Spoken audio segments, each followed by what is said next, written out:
गेल्या वर्षापासून नंदुरबार जिल्ह्यामध्ये जे बिबट्याचे हल्ले होत आहे त्या हल्ल्यांना अनुसरून आम्ही एके दिवशी घरी होतो आणि भाऊ रात्री शेतात गेला होता. त्याची खूप आठवण येत होती. 2 वाजेला मी त्याला फोन केला आणि तो एकटाच शेतात होता. तेव्हा मग त्याच्या सुरक्षेसाठी काय करावं बुवा असं म्हणून मी शाळेत गेल्यानंतर जोसेफ सोबत आणि आम्ही चर्चा केली. तर जोसेफने हा सुचवलं की आपण त्याच्यासाठी एक उपकरण बनवू आणि असं नसं करंट वगैरे हे करून आपण तो उपकरण बनवू असं. तर मग आम्ही हा एक बेल्ट तयार केला आहे. त्या बेल्टचं नाव आहे फार्मर सेफ्टी शील्ड आणि हा सगळा बेल्ट तयार करण्यासाठी आम्ही विद्यार्थ्यांकडनं काही साहित्य जमा केले आणि भंगारातून हे सगळं काही साहित्य आणलं. एकंदरीत आम्हाला हा 140 रुपये खर्च करून हा बेल्ट आम्ही बनवलेला आहे, जो की वन्य प्राण्यांनी कोणत्याही वन्य प्राण्यांनी शेतकऱ्यावर हल्ला केला तर त्याला 300 वॅटचा झटका लागतो आणि तो तिथून लगेच पळ काढतो आणि त्या व्यक्तीपासून शेतकऱ्यापासून तो तिथून पडून जातो. नमस्कार, मी जोसेफ फिलिप नाईक, इयत्ता 9वी. माझ्या या उपकरणाचं नाव आहे फार्मर सेफ्टी शील्ड, शेतकऱ्यांचे सुरक्षा कवच.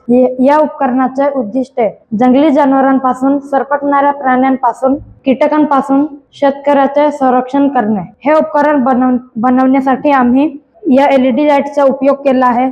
तसेच ही बोर्डची बॉडी आहे आणि हे म्युझिक सिस्टीम, तसेच याच्यामध्ये लिथियम आयर्न बॅटऱ्या 2 आहेत आणि हे डायनॅमो मोटर आहे, ज्याच्याने आपण या उपकरणाला फिरवून चार्ज करू शकतो. तसेच आम्ही शेतकऱ्याच्या संरक्षणासाठी हा बेल्ट सुद्धा बनवला आहे, ज्याच्याने कोणत्या पण प्राण्याने आपल्यावर हल्ला केला तर त्याला 300 वॅटचा झटका बसणार.